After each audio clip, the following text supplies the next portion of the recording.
Halo semua, kembali lagi di channel Gamapra. Kali ini Gamapra akan menceritakan sebuah alur cerita film yang berjudul Sorpanagai atau dalam bahasa Telugunya Nenena.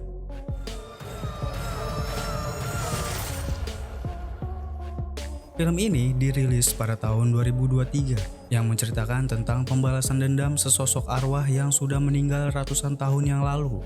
Arwah tersebut ingin membalaskan dendam kepada orang-orang yang telah menyakitinya. Namun anehnya, arwah tersebut membalaskan dendam di masa kini atau di masa sekarang. Yang dimana si arwah itu membalaskan dendamnya kepada orang-orang yang mirip dengan orang-orang yang menyakitinya di masa lalu. Lantas bagaimana kisah selengkapnya? Kalau begitu kita langsung saja ke alur filmnya.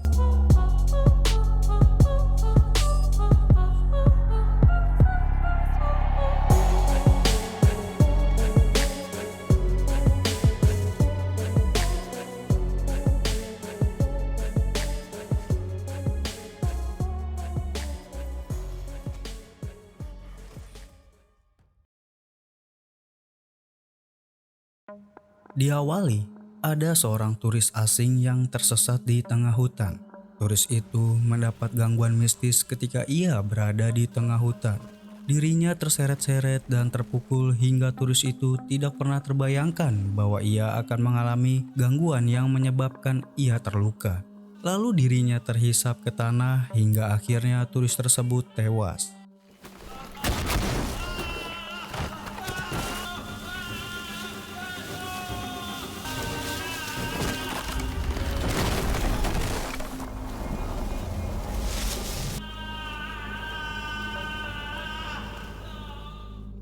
Kemudian ada seorang arkeolog bernama Divya yang sedang meneliti sebuah temuan.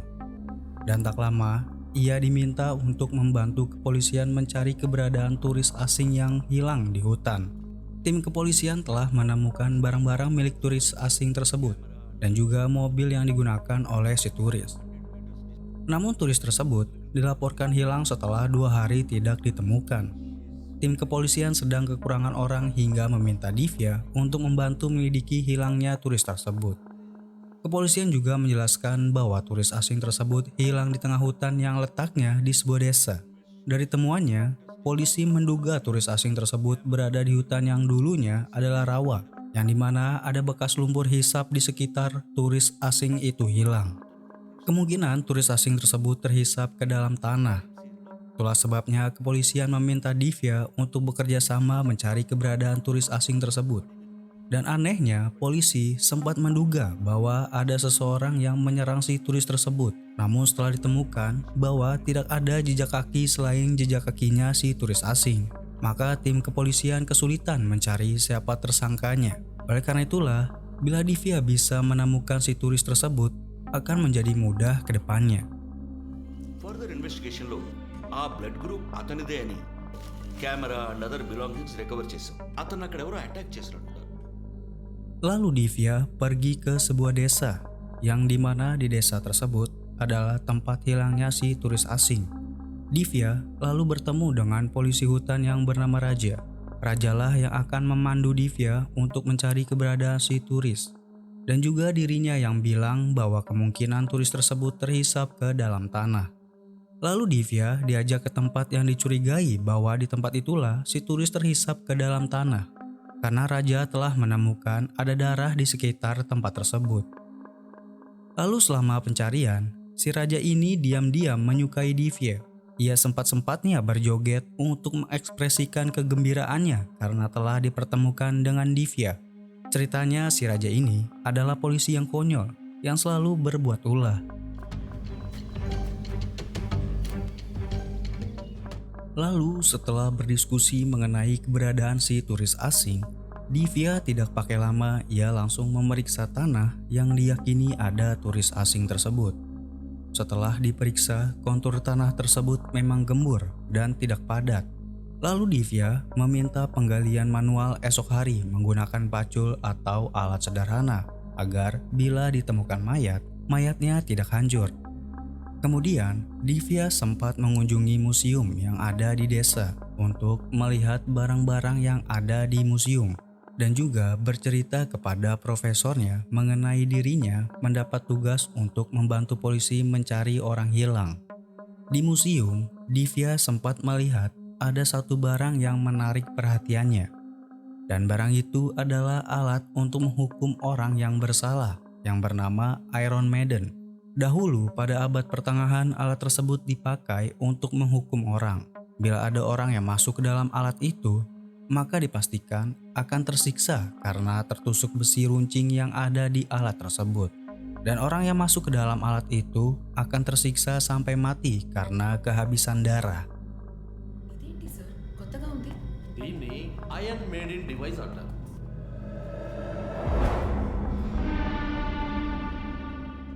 Kemudian keesokan harinya, dimulailah penggalian di tanah yang sudah ditandai. Setelah digali, ditemukannya kerangka manusia. Kerangka itu pun diambil dan dibawa ke laboratorium untuk diperiksa. Lalu Divya melamporkan hasil temuannya ke polisi. Divya merasa janggal karena temuannya tersebut. Karena kalau memang itu adalah turis yang hilang, mana mungkin bisa secepat itu tubuh si turis menjadi tulang belulang. Namun polisi belum bisa menyimpulkan karena sedang dalam proses pemeriksaan.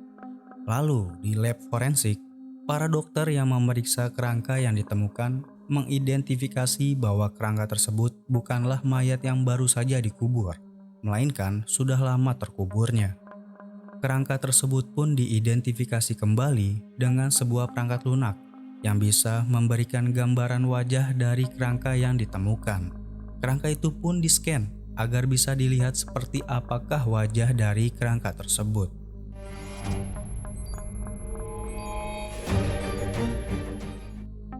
Sambil menunggu hasil dari pemetaan wajah kerangka yang ditemukan, di tempat lain, Raja melihat seorang wanita pergi ke rumah komandannya, atau kita panggil saja DSP. Lalu Raja mengikuti wanita tersebut ke rumah DSP.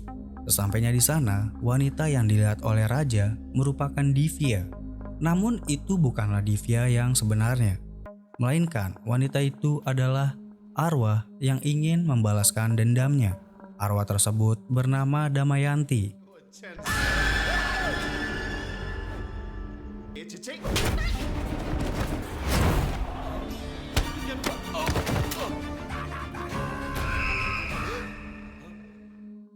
Setelah bertemu dengan Damayanti yang mirip dengan Divya, Raja dan juga DSP dibuat ketakutan oleh Damayanti. Lalu Damayanti meminta Raja dan juga DSP untuk pergi ke tempat penggalian yang ditemukan kerangka manusia. Rupanya kerangka yang ditemukan pada hari yang lalu merupakan kerangkanya Damayanti. Lalu Raja dan DSP sampai di tempat terkuburnya Damayanti.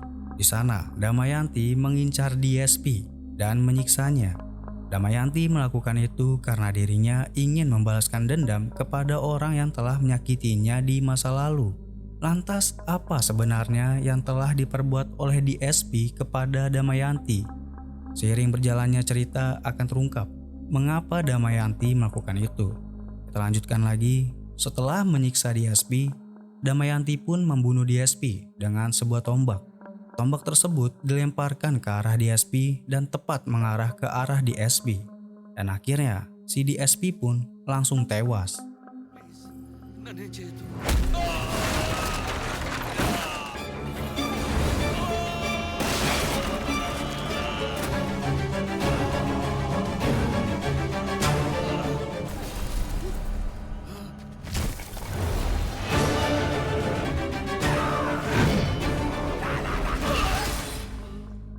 Peristiwa itu sempat terlihat oleh seorang warga yang suka mabuk. Warga tersebut tidak menyangka melihat hal yang begitu menyeramkan. Selain itu juga, Raja yang melihat Damayanti melakukan itu hanya bisa pasrah karena sudah ketakutan. Lalu Damayanti meminta Raja untuk mengantarkannya ke suatu tempat dengan menggunakan motornya Raja. Namun di tengah jalan, Damayanti menghilang dan menyebabkan Raja segera kabur menggunakan motornya. ఆవేశము లేదు ఆయాసం మాత్రం తనకు సాలిటీ పెట్టేశారా Setelah kematian DSP, para polisi pun berkumpul untuk mengambil jasadnya DSP dan juga ingin mencari bukti-bukti mengenai kematian DSP. DSP tewas karena tertombak oleh Damayanti, namun polisi belum bisa menemukan tersangkanya karena yang jelas tersangkanya adalah sesosok arwah. Raja yang pada saat itu bersama para polisi pun hanya bisa terdiam karena kalaupun Raja memberitahukan, pastinya polisi tidak akan percaya karena yang membunuhnya adalah sesosok arwah. Lalu, polisi hanya menyimpan tombak yang tertancap ke tubuhnya DSP. Dan perlu diketahui bahwa tombak tersebut beratnya 40 kilo. Kemudian, tombak tersebut dibawa ke kantor polisi untuk diidentifikasi. Sementara itu, Divya dipanggil ke lab forensik untuk diberitahukan mengenai kerangka yang ditemukan. Dokter memberitahu setelah melewati pemeriksaan dengan perangkat lunak. Perangkat tersebut adalah kerangka wanita dan mirip dengan Divya. Divya yang mengetahui itu pun tidak percaya. Namun memang begitulah hasilnya.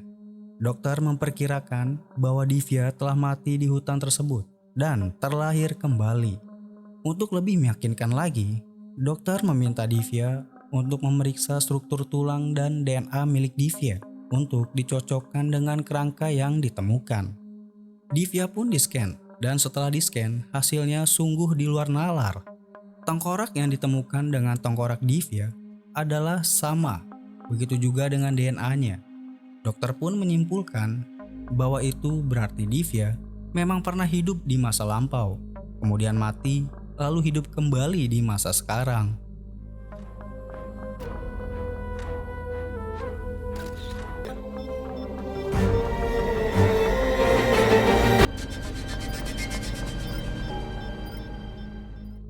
Sementara itu, polisi telah mengidentifikasi tombak yang digunakan untuk membunuh DSP. Tombak tersebut terdapat sidik jari dari seorang wanita. Lalu polisi mencari tahu ke warga setempat dengan melacak sidik jari para warga. Namun polisi masih belum bisa menemukan pelakunya. Yang kita tahu bahwa yang membunuh DSP adalah Damayanti yang mirip dengan Divya. Kemudian di tempat lain, keluarga DSP datang untuk melihat jasadnya DSP. Warganya DSP yang datang terdiri dari adik-adiknya, yaitu satu perempuan dan dua laki-laki. Melihat kakaknya tewas, pastinya para adik-adiknya DSP sedih. Salah satu adiknya DSP yang perempuan bernama Malika sangat mendendam dan ingin segera pelakunya ditangkap. Bahkan Malika tidak segan-segan merobek bajunya Raja ketika ia kecewa kinerja Raja yang bertugas dengan DSP. Karena Raja tidak bisa menjaga DSP, melainkan DSP adalah komandannya sendiri.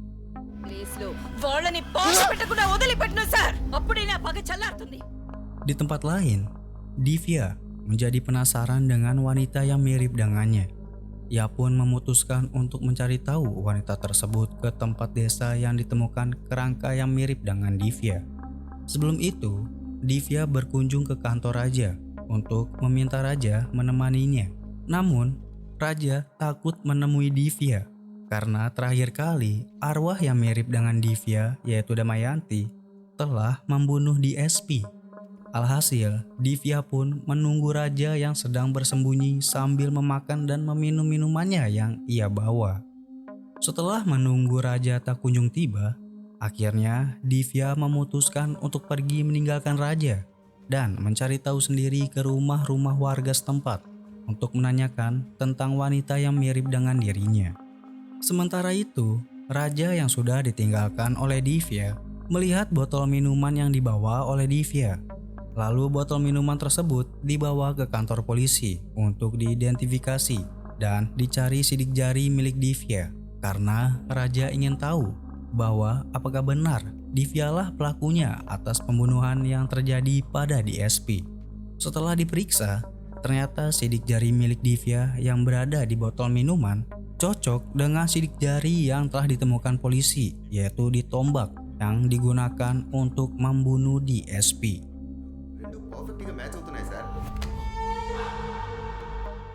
అంటే డిఎస్పీని మర్డర్ చేసింది దివ్యనా? Lalu Divya pun diminta untuk ke kantor polisi. Setibanya di sana, Divya bertemu dengan salah satu adik laki-lakinya DSP yang sedang menuntut agar polisi segera mencari pelaku pembunuhannya DSP. Namun setelah melihat Divya, adiknya DSP ini menyukai Divya. Terlihat dari pandangannya yang mengagumi kecantikan Divya. Alhasil, pemeriksaan kepada Divya tidak dilakukan pada hari itu. Lalu karena adiknya DSP menyukai Divya, ia melacak rumahnya Divya dan menemui Divya. Setelah mereka bertemu, adiknya DSP mengajak Divya untuk ke museum. Divya pun meminta adiknya DSP untuk menunggunya ganti baju. Selang beberapa saat, bukannya Divya yang datang, melainkan Damayanti. Namun, adiknya DSP tidak mengetahui bahwa itu bukanlah Divya. Lalu mereka berdua pun pergi ke museum dan meninggalkan Divya di rumahnya. Pada saat itu, Raja sedang menyelidiki Divya. Ia memantau dari kejauhan untuk melihat pergerakan Divya, dan waktunya pun tepat. Ia melihat sendiri bahwa adiknya DSP ke museum bersama Damayanti. Namun di sini, Raja belum mengetahui bahwa itu adalah Damayanti, dan ia mengira itu adalah Divya. Lalu Raja mengikuti mereka berdua ke museum. Betapa kagetnya si Raja setelah ia berada di museum, ia melihat Damayanti sedang memukuli adiknya DSP dan mencoba untuk membunuhnya. Raja pun mengeluarkan HP-nya untuk merekam aksinya Damayanti. Namun hasilnya, Damayanti tidak terlihat oleh kamera. Ya karena mempertegas bahwa memang Damayanti adalah arwah. Seketika Raja pun berjoget agar ia tidak menjadi sasarannya Damayanti. Lalu akhirnya Damayanti pun membunuh adiknya DSP dengan memasukkannya ke dalam alat penyiksa atau Iron Maiden yang sempat dilihat oleh Divya.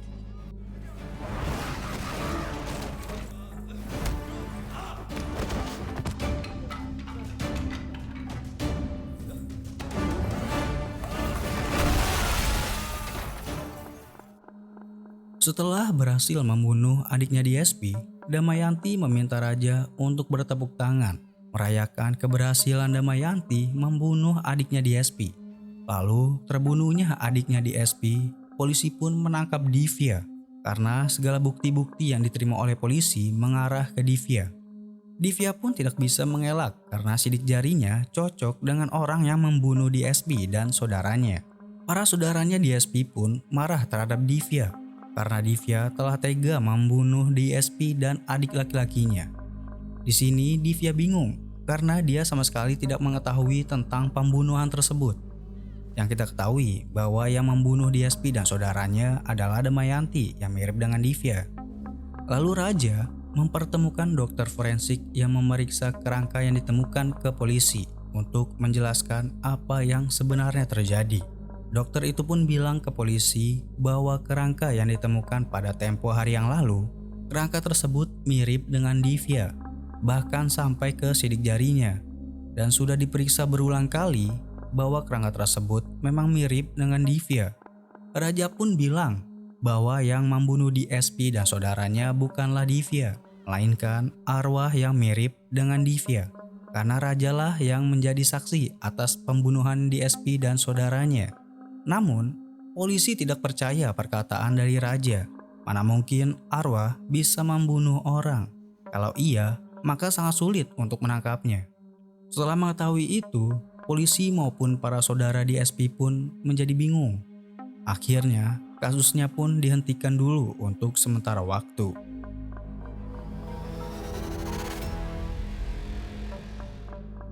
Pada malam harinya di rumah Divya, Damayanti datang ke rumah Divya untuk membunuh abangnya Divya. Abangnya Divya pun ketakutan setengah mati setelah dirinya mengetahui bahwa akan dibunuh oleh sesosok arwah. Lalu Divya pun yang mendengar keributan penasaran dengan apa yang sedang terjadi. Ia pun melihat dengan jelas sosok arwah yang selama ini mirip dengannya, yaitu Damayanti. Setelah melihat Damayanti, Divya menanyakan ke Damayanti alasan mengapa ia ingin membunuh abangnya dan membunuh keluarga DSP. Damayanti pun menjawab bahwa abangnya Divya adalah penipu dan membunuh keluarga DSP tidak ada alasan apapun. Lalu Damayanti mengajak Divya ke museum agar Divya tahu kenapa Damayanti membunuh keluarga DSP dan ingin membunuh abangnya. వీడు అమాయకుడు. వీడిని కారణం లేకుండా నేను చంపుతున్నాను.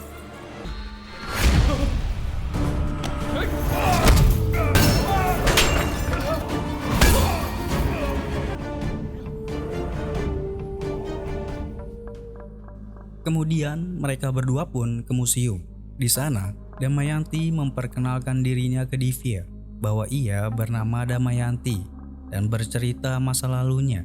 Dahulu dia memiliki kehidupan yang bahagia bersama keluarga besarnya.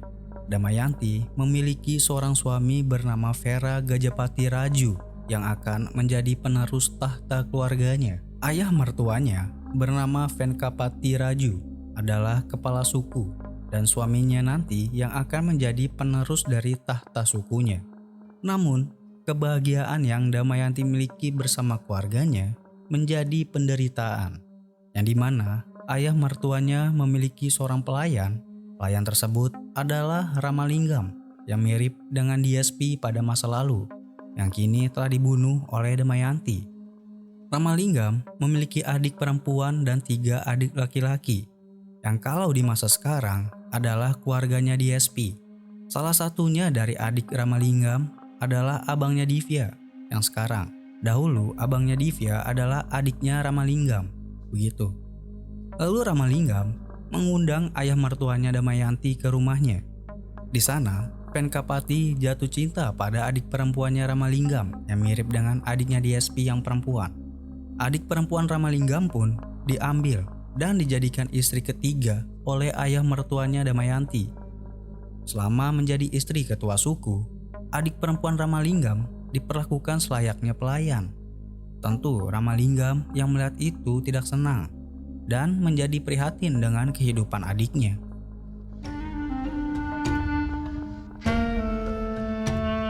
అందరికీ పరిచర్యలు చేయటాన్ని చూసి రామలింగం చాలా బాధపడేవాడు. Kemudian di suatu hari, Venkapati memerintahkan Ramalingam untuk mengadakan kompetisi pertarungan dan meminta Ramalingam untuk mengikut sertakan para adik laki-lakinya untuk bertarung melawan anaknya yaitu Vera, suaminya Damayanti. Ramalingam pun mengajak adik-adiknya untuk ikut bertanding melawan Vera. Pertandingan tersebut pun dihadiri oleh banyak orang termasuk juga Damayanti. Di sana Damayanti hadir untuk memberikan semangat kepada suaminya. Kemudian pertandingan pun dimulai. Antara adiknya Ramalingam dan juga Vera saling memberikan serangan. Singkatnya, Vera pun berhasil melawan semua adiknya Ramalingam. 3 adiknya Ramalingam pun tidak berdaya melawan kehebatan Vera. Kemenangan itu pun tentu membuat Damayanti bersukacita. Damayanti bertepuk tangan untuk mengekspresikan kebahagiaannya setelah suaminya menang.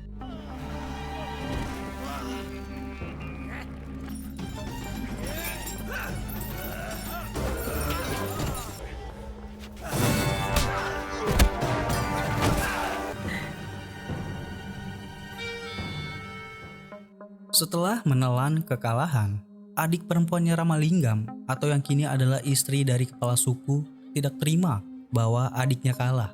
Dia tidak tega melihat adik-adiknya sedih, ditambah lagi dari pengakuan adiknya bahwa Damayanti telah menghina mereka. Damayanti sengaja bertepuk tangan setelah melihat suaminya berhasil mengalahkan lawan-lawannya.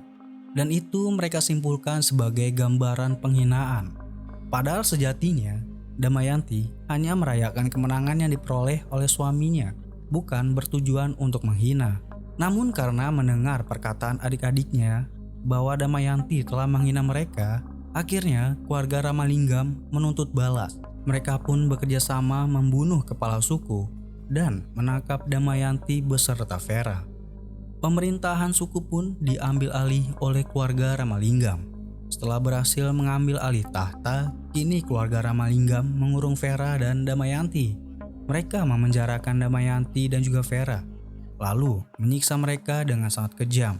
Matanya Vera dibuat buta, dan Damayanti dipaksa untuk menghibur seorang pria asing, yang rupanya pria asing itu mirip dengan pria yang mendapat gangguan mistis di tengah hutan setelah pria asing itu tersesat di tengah hutan. Itulah mengapa alasan Damayanti membunuh pria asing itu.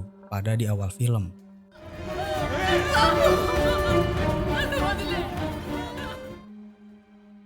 Lalu rasa sakit yang terdapat pada Damayanti sudah tidak bisa terbendung lagi. Dirinya tidak bisa berbuat apa-apa lantaran tangannya diikat. Namun harapan untuk keluar dari penjara akhirnya terwujud. Ada salah satu budak yang menolong mereka. Budak tersebut membawa Damayanti dan juga Vera keluar dari penjara. Lalu Damayanti dan Vera pun dibawa ke suatu tempat yang aman. Namun di tengah jalan keluarga Ramalingam sudah menunggu mereka. Alhasil Damayanti dan suaminya pun tertangkap lagi. Budak yang membawa Damayanti kabur karena takut terkena masalah.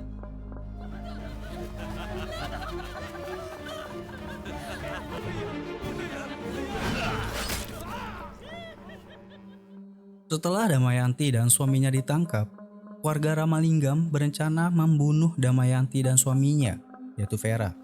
Vera dimasukkan ke tempat alat penyiksa yang dimana alat penyiksa tersebut yang ada di museum yang digunakan oleh Damayanti membunuh adiknya di SP.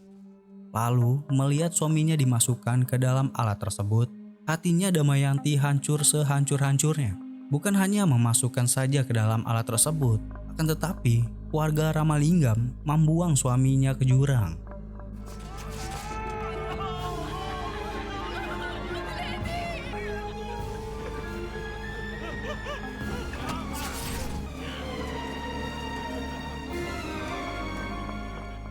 Setelah itu, giliran Damayanti yang dibunuh oleh keluarga Ramalingam. Damayanti dilempar ke lumpur hisap agar Damayanti mati ditelan lumpur. Ketika Damayanti perlahan ditelan oleh lumpur, warga Ramalingam merayakan kemenangan mereka dengan bertepuk tangan. Mereka begitu bahagia melihat penderitaan yang dialami oleh Damayanti. Itulah alasan mengapa Damayanti membunuh para anggota keluarga DSP. Karena masa lalunya yang dibunuh oleh keluarga Ramalingam yang bereinkarnasi di masa sekarang.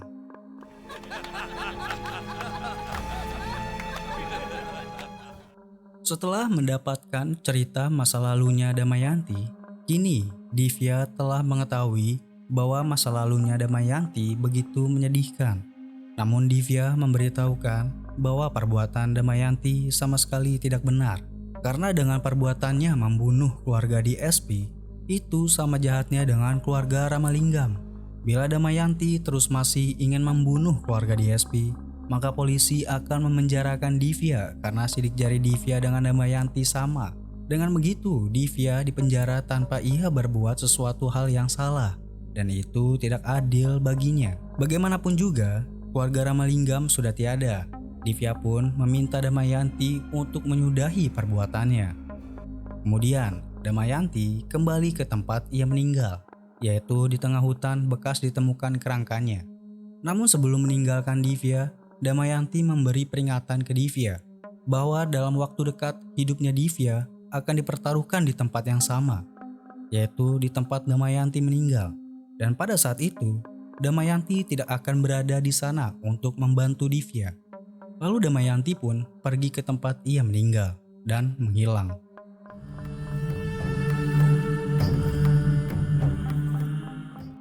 Setelah Damayanti menghilang, Divya memberitahukan ke Raja tentang Damayanti. Mengapa Damayanti tidak membunuh Raja? Malahan Raja disuruh joget. Karena pada saat penggalian di tempat Damayanti meninggal, Raja ikut hadir di sana. Dan rajalah yang memberitahu polisi tentang keberadaan lokasi hilangnya turis asing yang tersesat di hutan. Dan ternyata lokasinya tempat Damayanti meninggal. Oleh karena itulah raja tidak dibunuh.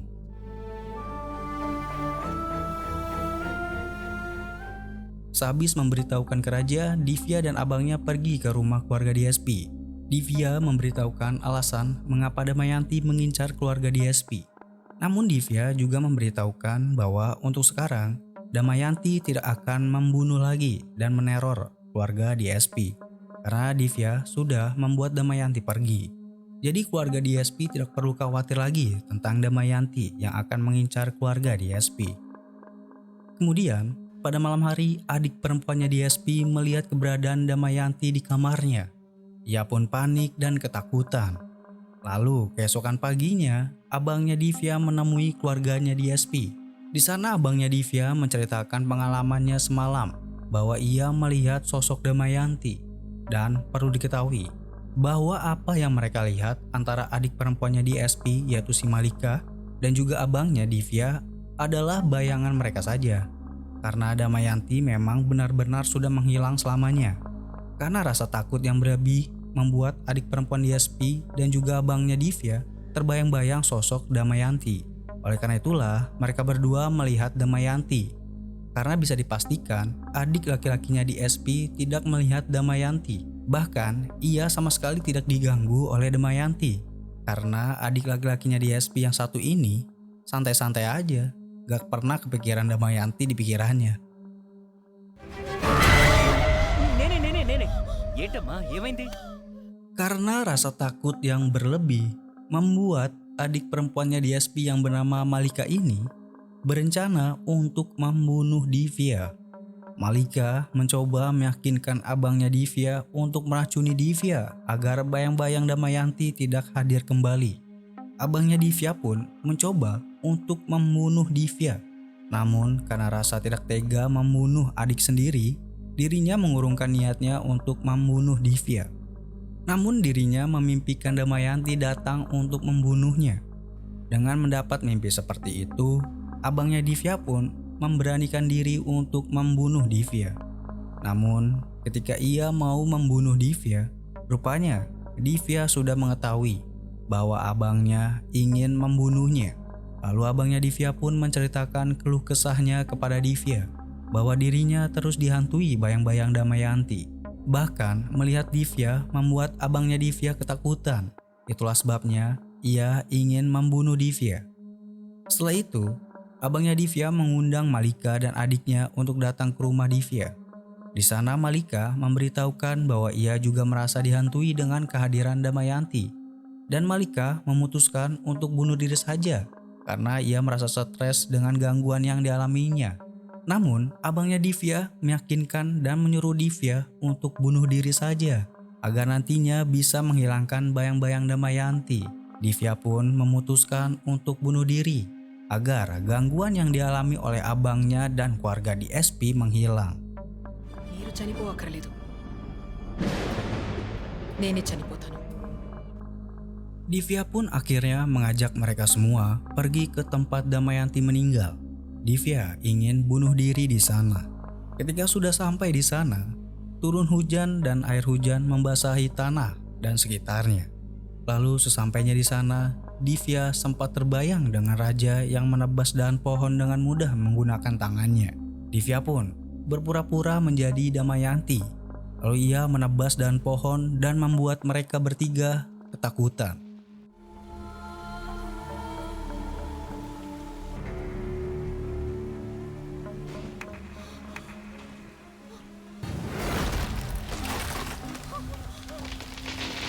మిమ్మల్ని మళ్ళీ కలుసుకోవటం నాకు మహదానందంగా ఉంది.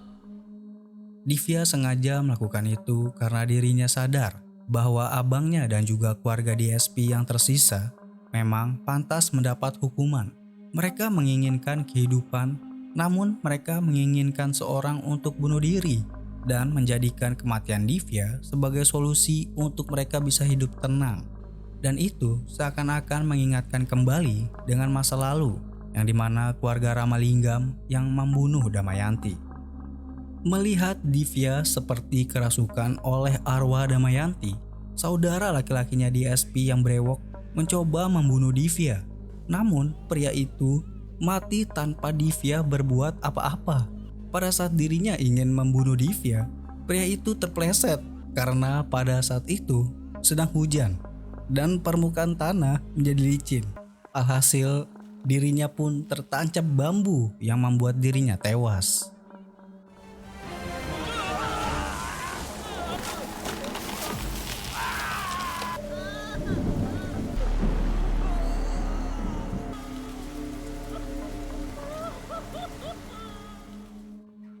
Lalu begitu juga dengan abangnya Divya. Dengan rasa takut yang berlebih membuat abangnya Divya yang seharusnya menjaga Divya malahan ingin membunuh Divya. Namun dengan kesalahannya sendiri, abangnya Divya pun tewas tergantung di pohon.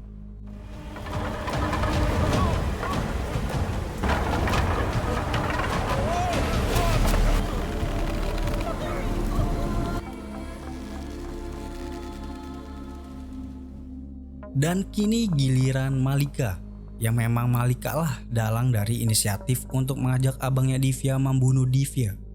Sama halnya dengan yang lainnya, dengan rasa takut terhadap Damayanti yang merasuki Divya, Malika lari tunggang langgang meninggalkan Divya agar ia bisa selamat.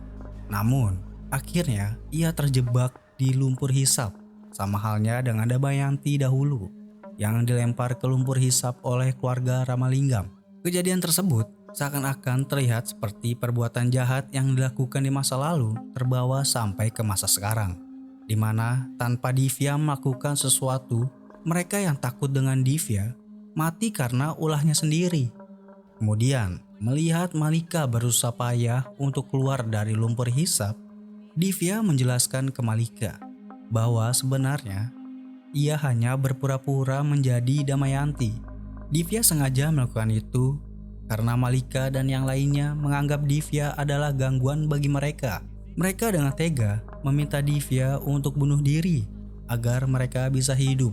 Betapa liciknya mereka menganggap nyawanya Divya tidak ada artinya. Itu sama halnya dengan keluarga Ramalinggam yang membunuh keluarga Damayanti.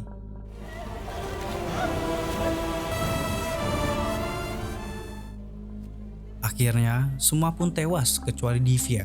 Setelah mereka semua tewas, Divya pun mampir ke kantornya raja untuk berteduh. Di sana, Divya bertemu dengan orang yang mirip dengan suaminya Damayanti.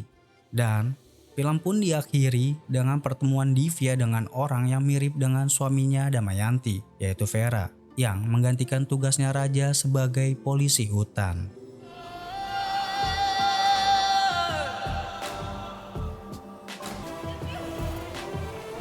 Dari film ini, sesungguhnya ada pelajaran yang didapat bahwa seseorang tidak baik berbuat jahat, apalagi dengan mengorbankan nyawa seseorang. Karena perbuatan tersebut pada nantinya akan membuat orang yang berbuat jahat akan menerima balasannya. Oke, mungkin itu saja. Sekian dari Gamapra, mohon maaf bila ada salah-salah kata atau ucapan. Gamapra pamit, sampai jumpa di alur film yang lainnya.